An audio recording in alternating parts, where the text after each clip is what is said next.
Sex on deck, Patron on ice. We can pop bottles all night, baby. You can have whatever you like. Yeah, you can have whatever you like.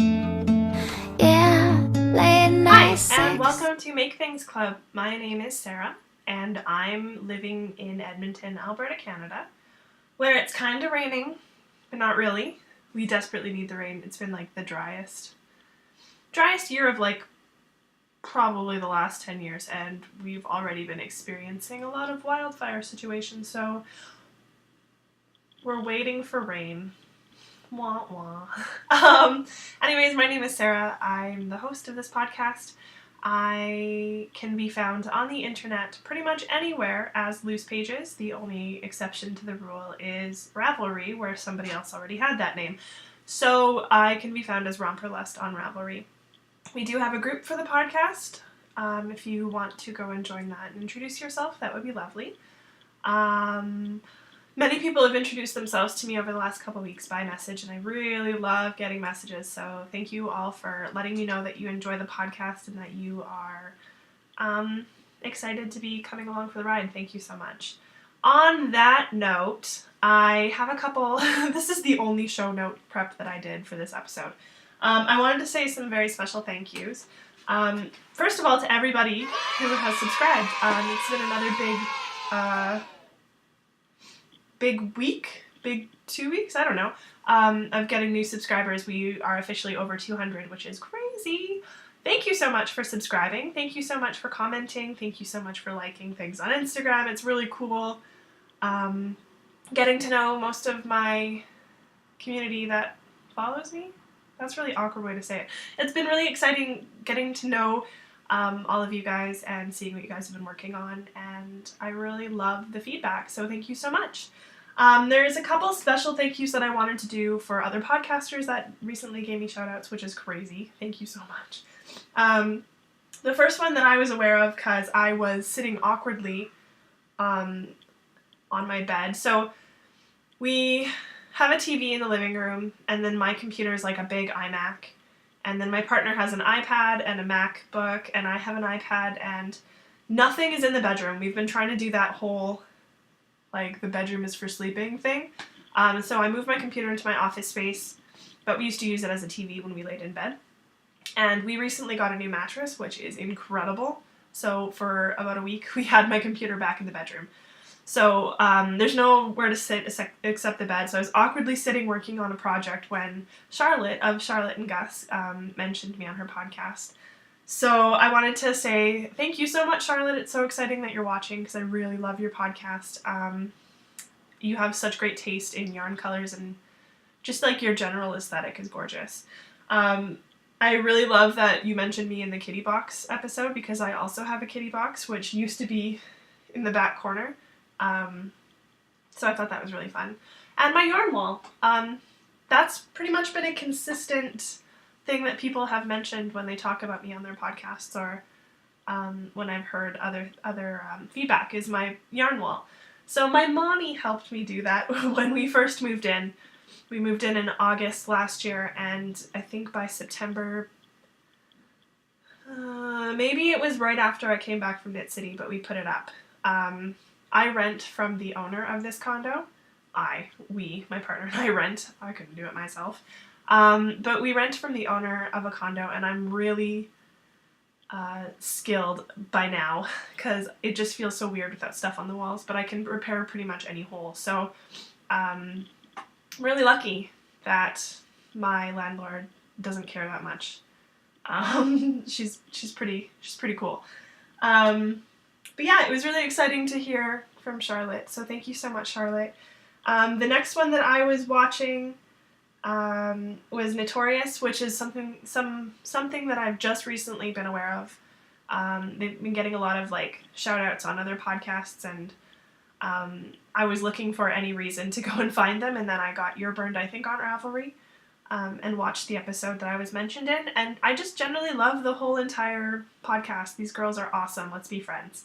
I believe it was Carrie that shouted out, and she called me an artist, which is really Wonderful! And nobody has ever called me that before because I am not the best at visual art or anything that requires spatial awareness training or anything like that. So it was really cool. Thanks so much for that. It's like a huge compliment.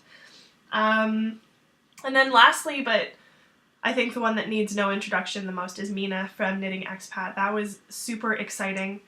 What can I say? Thanks, Mina. I'm so excited that you watched. You're basically like the Mama Oprah of the knitting podcasts to me. So thank you so much to everyone who's been giving me shout outs. And I know a couple people have mentioned my cat Stella, who you'll probably hear yowling in the background because she's driving me nuts today.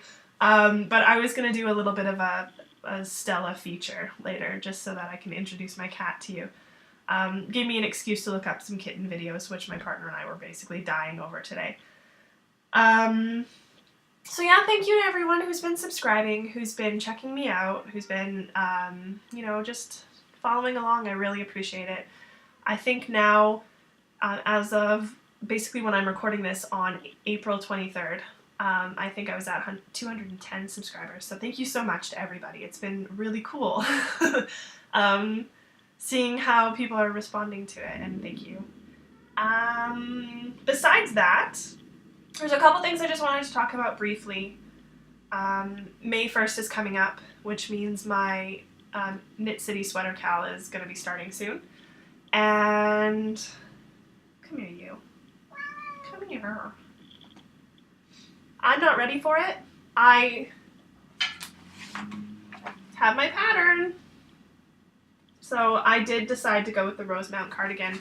I know either last episode or the episode before that I was talking about how I wasn't sure if I should, because the comments and some of the projects that I saw made me feel like people were really struggling with how the pattern was written.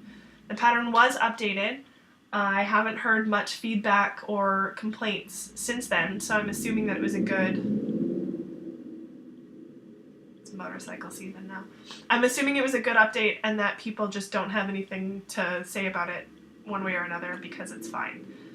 So either way, I picked my pattern. I was so very, very tempted to purchase my yarn yesterday. I'm going to go with Cottage Craft 1915, which is a farm? I don't know, it's a website. That's how I know it. It's a website, but it's a Canadian company selling Canadian yarn.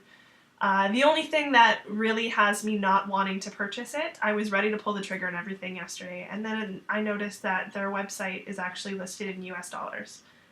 And I really... Our dollar sucks. And because our dollar sucks, I've really wanted to encourage myself to purchase and just generally keep most of the funds in Canada. And for that reason, I've been avoiding ordering from a lot of big Etsy stores that I really want to, because right now I kind of feel like we need to keep all of our income...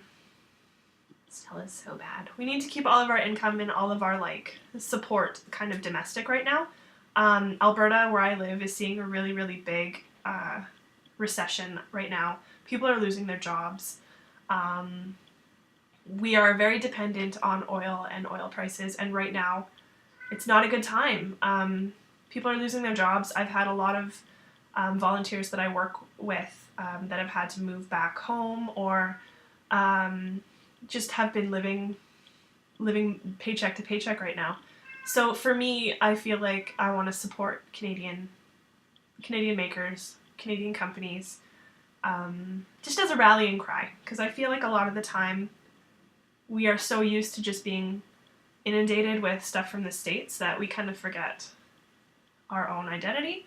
So for me, as someone who really wants to support, and I'm starting to really get into that whole support local thing, I really want to support local, but if I'm supporting a local Canadian business with handmade Canadian products and they're listing things in USD, kind of makes me really upset. I get it.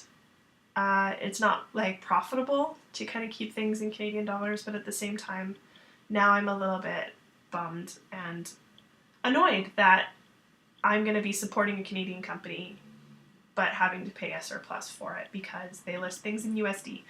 So I'm still, I don't know, I can't decide on a yarn. I really want to buy this one yarn that I found on that website, but I really am mad that it's going to add $30 to my order just because it's US dollars. So I'm still kind of playing around. I'm probably not going to cast on May 1st if I'm going to be honest, but if you do, that's cool. I've got 3 months to do that sweater and I'm sure I'll get it done. I'm not avoiding it, I promise, even though I'm a little intimidated by the fact that it's going to be a big commitment for me. But yes, that KAL starts on May 1st. You are more than welcome to swatch if you want to swatch right now. As long as you're not actually casting on the sweater until May 1st, then that's fine. There will be other podcasts that will be co-hosting. So Carla, my sister-in-law from Kelowna, her podcast is Relentless Knitting, the Relentless Knitting podcast. So her and Emily are going to be co-sponsoring, co-hosting? I don't know. They're going to be co-hosting with me. Carla's going to donate a project bag that she's going to sew for prizes. So I just wanted to let you know that there's a chatter thread on the Ravelry group. And that's pretty much that. So, if you need more info, there's also more info on the Rav group.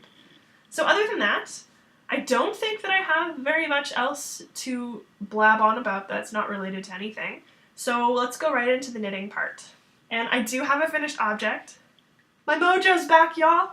I do have a finished object, and this is my Joe Cassie shawl from Kemper, so Kemper of Junk Yarns. This is her pattern. And I'm donezo. This guy is done. So I'm actually in love with this so much. And I don't know exactly what it is. I feel like it's the color. Like this is such a colorful, let me just untie this so I can show you guys up close. But it's such a colorful yarn. But the color isn't freaking, like, it's not freaking out.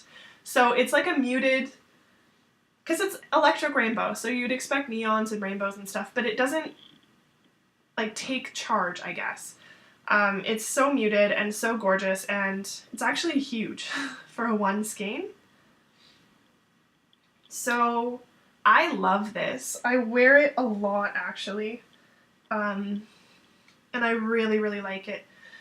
The pattern was a little, it's all garter. There's no pearls in it. So if that's your thing, you're going to love it. If you get a little bit bored or if you like the act of purling a row, sweet sweets. She's been really chatty and loud today. Can I say hi?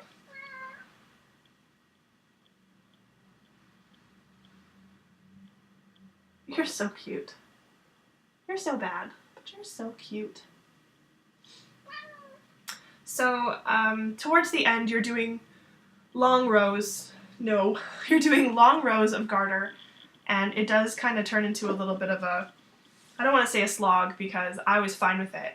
I really enjoyed the fact that I didn't, after a certain point, you don't even have to think. You just go. So I'm really, really a big fan of this pattern. I might even do another one, although when I say that, I kind of don't like to repeat stuff a lot. I kind of start something to make another one, and then I'm like, I don't want to do this, and then I quit halfway through. But this was a really nice pattern. It's written for a one skein sock yarn, and I did end up with a little bit left, so this is going to go in a blanket. And yeah, I really like it. So I know a couple of my friends are also knitting it right now. There's a knit along in the Junk Yarn thread group. So do it. It's awesome. It's basically just garter, and then you can see some drop stitches. So drop stitch sections. But I really like it. It's light. It's going to be really nice in the summer, and it's really awesome in the spring, and it just kind of throws a little bit of pizzazz into my wardrobe, so I really enjoy it. So that's kind of the only finished object that I have going on right now. And another thing that I finished, but I don't really count as a finished object, is a little bunny nug. I didn't follow any of the directions, which is why it's kind of a little weird. I didn't want to cast on 6 stitches with DPN, so I did like a weird I-cord, and then my little decreases at the top didn't work out evenly, but whatever. And it's kind of cute. Look at his face. So this will probably be another thing that my cats play with, if I'm going to be completely honest. I'd love to do it again and actually follow the instructions, but not today. Not today. In terms of works in progress, I didn't really work on that sock very much, so I'm not even going to bother showing it. And I didn't actually touch my blanket, but this is where I need your advice, guys. I don't know if I like it. There's been a trend of people restarting their blankets, and I'm just going to throw it out there. I need advice. I want to know, should I restart? Or should I just shut up and do it? So this is what I've got here so far. I'm now starting to work up. I haven't touched it since last week, so there's been no progress on this half square. But I don't know, I feel like I could do a better job. But at the same time, it's a sock scrap, like a scrap blanket. Like, this isn't going to be going into the Museum of Modern Art. It's to take all of your scraps and to just make something that honestly my cats are just going to barf on anyways. So I kind of like go between I'm going to keep knitting it and then I'm just going to rip it out. There's really no medium for me. I feel like I overthink it a lot, but I'm kind of neurotic about everything that I do, and I'm just like, oh, I could put the colors in a better position, or I have all this nice new yarn that I should be putting in, and I don't want to because I just don't know if I like it. Yeah. I think I'm just gonna keep going because there's like barely anything here to really, like, I don't know, I'm really conflicted. I just kind of am starting to go, maybe I shouldn't have all these colors with each other, maybe I shouldn't be so lazy when it comes to picking up stitches and make sure things actually line up. I don't know. Oh, those are my dumbass neighbors upstairs. They're really dumb. I don't know if you heard what they just said. I don't know if you'll hear anything, but they're basically just yelling at each other, it was raining earlier, like water from the sky. They regularly lock themselves out of the building late at night. Anyways, I'm gonna keep going. Whatever, I don't know. If you have any opinions about like being a perfectionist and making a sock yarn blanket, let me know, because I think I'm just probably thinking about it too much, because that's my thing. Beaners. Anyways, I haven't worked on this very much. Are you just hungry? Is that your thing? Because it's not time to eat yet.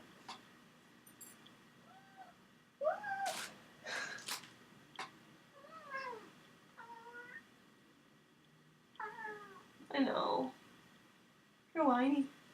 The one thing that I did start, and I posted about this on Instagram, I kind of feel, when I finished my Joe Cassie shawl, like I have this weird period of aimlessness where I just basically start 17 things and then quit 17 things right immediately after I start them. So I thought maybe I'll take a break from knitting and work on a cross stitch, or maybe I'll take a break and work on embroidery, or maybe I'll do this or that, and like basically I just make a mess. So I'm starting to think that it might be a good idea for me to do like a cleanse. This is gonna sound really stupid, but like a project cleanse. So I do find, stop whining. I do find after I finish a project, there's just stuff everywhere, so I really like the action of like cleaning up the yarns that I'm done with, or rewinding something that I used half of, or you know, folding and putting my project bags that I used away. Okay, you can't have that. You're so bad. But that kind of stuff, like I'll just kind of clean up the mess that I've made after finishing a project. Okay, ow, we need to cut your nails. But I'm thinking that I might have like one day where I just don't do anything, because I kind of feel this immediate need to cast something else off as soon as cast something on as soon as I've cast something off. And my cat is like ruining my concentration today. But I want to cast something immediately back on so that I always have something on my needles, but I kind of need to take a little bit of time to figure out what I want to do next. So I think the day that I cast something off and I've blocked and everything is done, I am just gonna like nothing. Because I just end up making a mess, and then I just feel like a big jerk because I am putting too much pressure on myself to cast something back on. So after a couple days of just waiting around and not really knowing what I wanted to do, I bit the bullet. You are so bad. And started my Waiting for Rain shawl. And that's why I'm like feeling like a big dumb idiot, because right now we're waiting for rain and I made that joke at the very beginning. Anyways, I cast this on. I didn't really work on it too much yesterday, but I cast it on and I'm just kind of working on the top. Don't! So here's what I've got so far.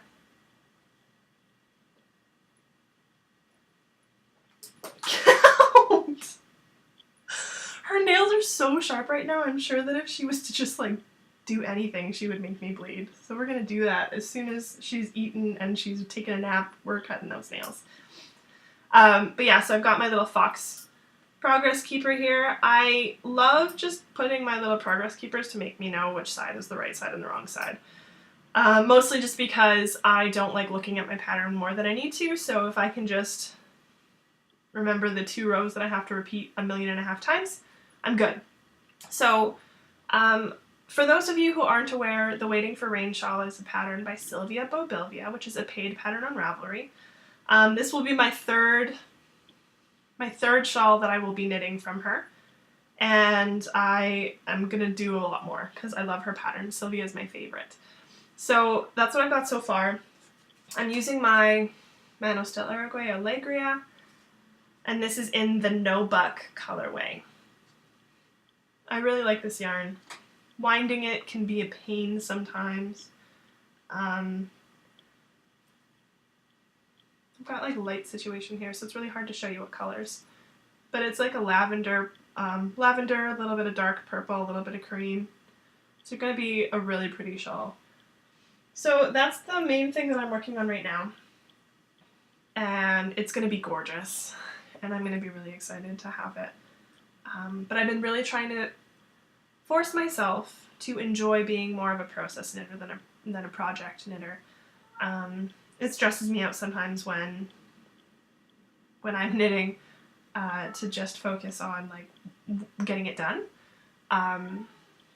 So at that, yeah, I just want to enjoy the process more. So this is going to be a test because it's top down. So basically, it's going to be a lot of garter and just little increases here and there until the short rows come in. So that's pretty much it. For stash enhancement, I was pretty good this week.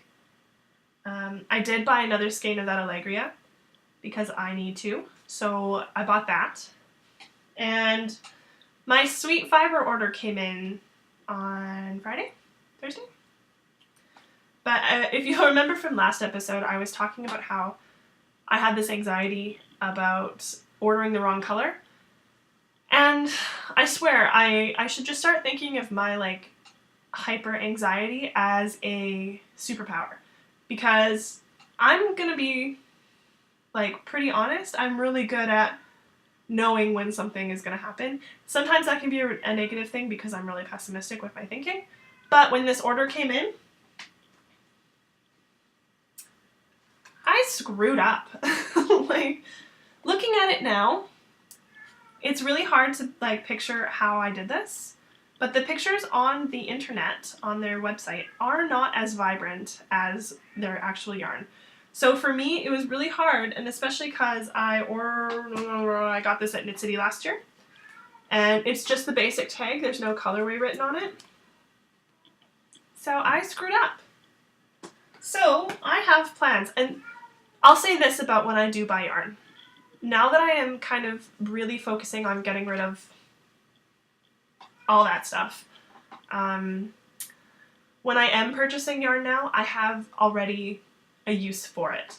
I'm not just buying anything that I don't know what I'm going to do with. So I'd like to use stash, but at this point I'm also just purchasing smarter. So these happy accidents, because I'm not going to do anything like, oh, alternate skeins or make stripes. No, I don't want to. These two have plans to be a forager scarf. I can't remember. I think it's Nicola. If you've bought Sylvia's patterns before, usually I think she's the one that models. She goes by Tiny Textiles on Instagram, but I think it's one of her patterns. I'll put the info right there so that you actually know what I'm talking about, because I'm just basically drawing straws right now. But these two will be a forager scarf. I'm also going to save these ones for the Canada KAL that I am joining and co-hosting on July 1st. So these will be a forager. And I ordered more. So I ordered 2 skeins of this. This is the Burning Embers colorway, and this is flannel. So not even close. But I ordered 2 more of this because I really want the Authenticity Shawl by Sylvia in this color. So essentially, by the time I get myself to Knit City in October, I will basically have every Sylvia pattern with me. So that's kind of the main plans for now.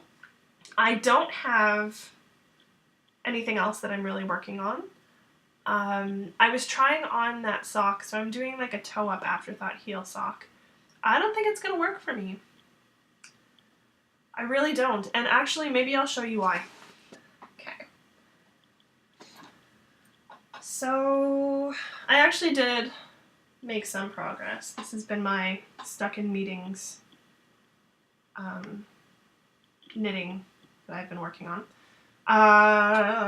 So I've pretty much got quite a bit. But I'll show you why I'm a little apprehensive about continuing with this. This is going to be awkward. Ooh, Stella, get out. So, I have like a really high instep on my feet. So when it comes to like doing toe-up socks, like I feel like the stitches are being stretched quite a bit because I have an instep like no other. So I might not actually be able to do afterthought heels. I might just continue going just to see what happens. I also have way too many stitches for my feet on these socks. So I did 72 stitches cast on 2.75 millimeters. That's huge! It works for row city rollers, so I figured why not just try it. I think I'll go down to 68 next time, because apparently there's supposed to be negative ease in your sock, and I've never knit a sock that had negative ease before, so maybe now's the time. Anyways, I just wanted to say I bought a bunch of socks the other day that were on clearance that were super cheap. So maybe this sock knitting thing isn't something that I can just like do. I keep forcing myself to be a sock knitter because I have so much sock yarn and I love sock yarn. But it's just not happening. So I just wanted to show the yarn because it's gorgeous. So this is Kaleidoscope Dye Works and her Pixie Pout colorway. I just love it.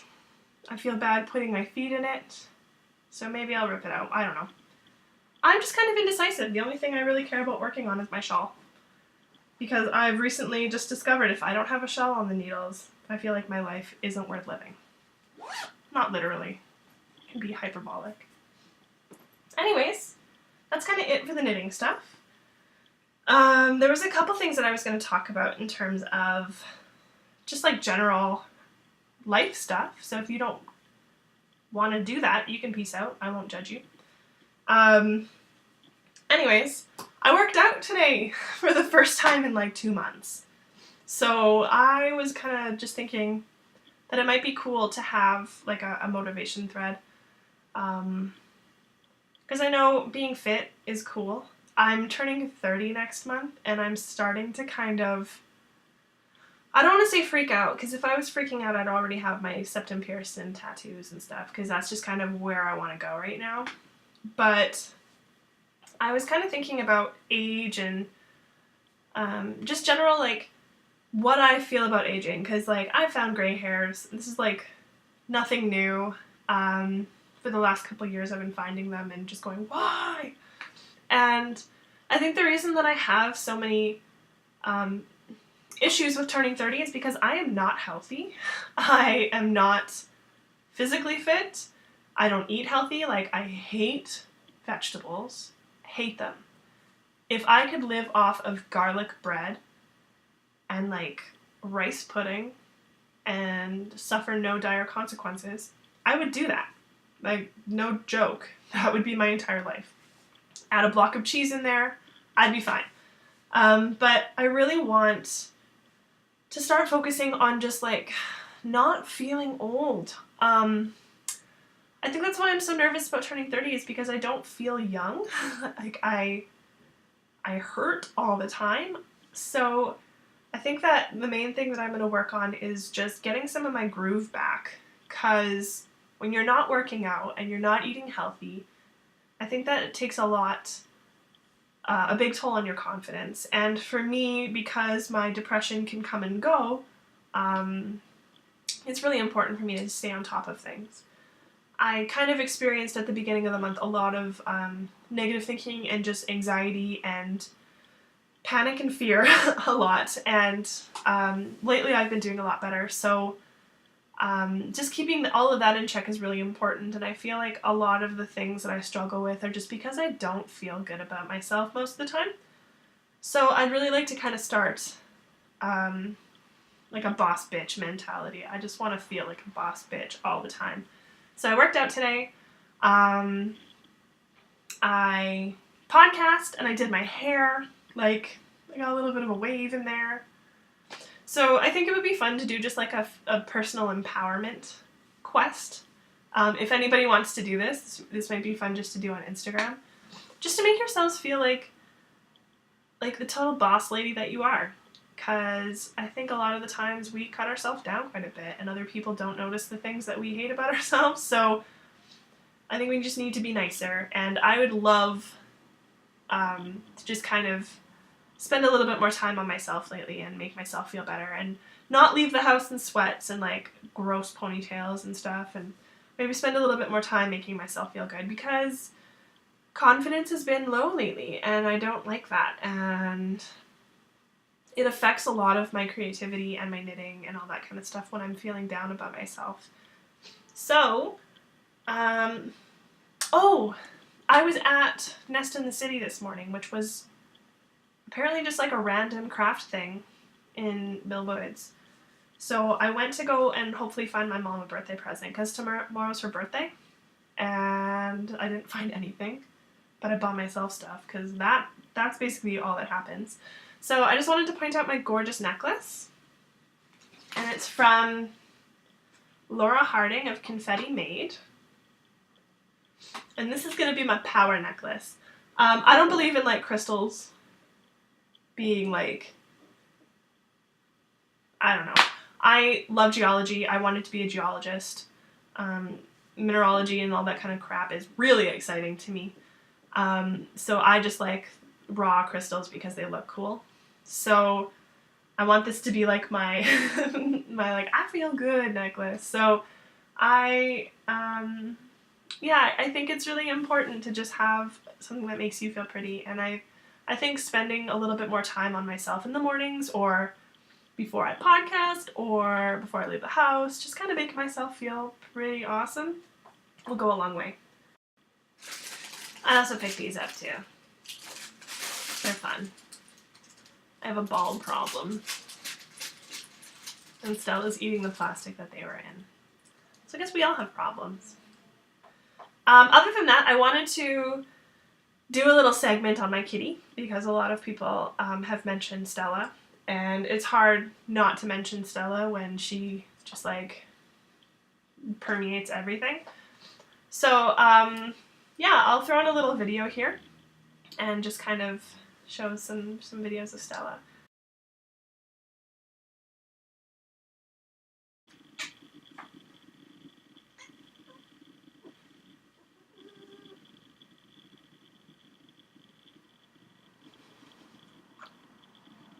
You like it. You're giving me attitude, tail, but you like it.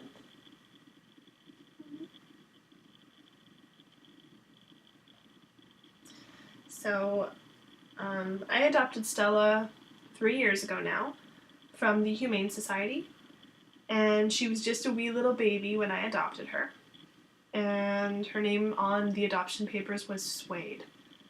And I basically fell in love with her picture as soon as I saw her. My partner remarked one day, "Fine, I'm not going to stop you if you want to get a cat." Half an hour later, I found her picture on the website, and the next day she was adopted. And I don't regret a single second of it. This little baby has gotten me through some hard times, and she's my baby. She'll come and sleep with me during the night. She chats to me. She has really sharp nails. But I adopted her 3 years ago from the Humane Society, and a lot of people complain about the adoption cost, because it's like over $200 to adopt a kitten. But my other cat, Lucy, who is quite camera shy and you don't really see her very often. I try to post her on Instagram so that people know she exists too. But little Lucy was found by my brother, who is a train engineer, in a small town bunkhouse outside of the city. And she was really hurting. She had, I think, a stick shoved up her nose, and she was really thin. Lots of ear mites, a cut on her nose from who knows what. And we took her, and it cost a lot more than a $200 adoption fee for her. Because you have to get them spayed, you have to get the vaccinations done. And when you adopt from the Humane Society here, kittens will have already been spayed or neutered. They will already have had a checkup. Your first vet appointment is on them, and your first round of vaccinations is covered by your adoption fee as well. So it's a lot cheaper to adopt than it is to just randomly find a cat. And even if they're free, they're going to cost a lot more than that if you're going to be responsible about your pets. So Stella is my baby. Ross, my partner, didn't really want a second cat, and I think he was a little mad at me for the longest time for agreeing to take Lucy. But you wouldn't know it now because Lucy follows him around like a dog. He goes out of town often for business trips and stuff like that, and she just like wanders around the apartment looking for him. So Stella is my kitten, Lucy is his kitten. They get along really well. It's actually been really funny to watch them during witching hour, which is usually around like 10 to 11 at night. They'll attack and run around and play with each other, and it's really cute because they're getting really good at hiding when it comes to creeping up on each other and like ambushing. So they're getting really good at it. It's been a lot of fun watching them the last couple days. So that's Stella's story. Stella loves watering cans, so if I'm watering my plants, she goes a little crazy because I don't know what it is about the watering can, but she goes nuts over it. I feel like it's some mythological thing to her. She also likes to sleep in our closets. I'll include a video in the little clip that I'll throw in of her ambushing in our old place. She would jump from the bed onto my clothes to try and scale our closet. So I have a lot of issues with that because she is going to destroy something I love one day. But other than that, she's a really good cat. Like, she's really social. When I have my crafternoons, she'll be out and bugging people all the time, and Lucy will be under the bed. So she's my social baby. Lucy's my recluse baby. And I wouldn't trade her for anything. She's kind of the best cat. So that's Stella.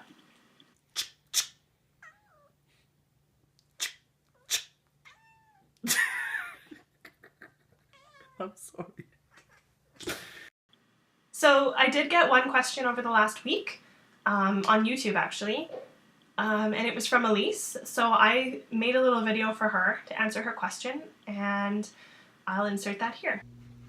All right, so I did get a question. After my last episode, I had talked about if anyone had questions, I could do an Ask Me Anything thing. So there was a question, and it's from Elise from the My Two Tips podcast. And it's, how do you do, I'm paraphrasing because I didn't look it up, I just know that this was the general question. How do you do your top knot?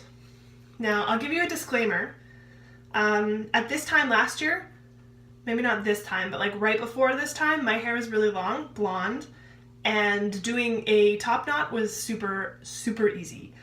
At this point in my life, I am paying for mistakes of cutting my fringe real short and chopping off a bunch of my hair.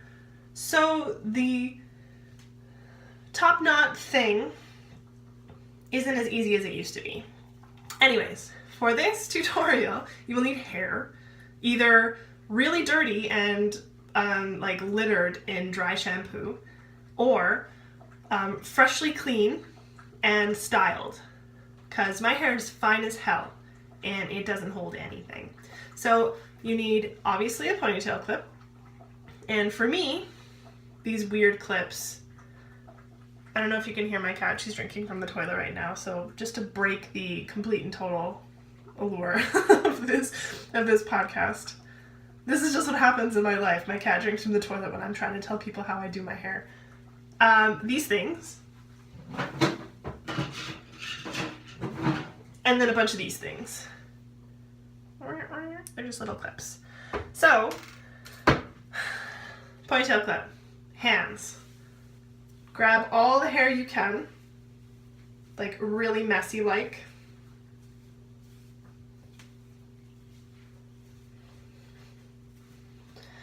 And this is probably going to be awful because I'm trying, but generally just shove it all up in there. Now, for me, this is the second step.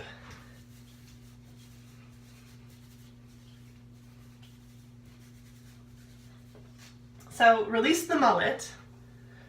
And this is when I gather all the hair in the back, twist it, and then use this weird clip thing to hold it up. And sometimes I get a weird tail where I will just take one of the little weird butterfly clip things and hold it up. And then I rearrange it.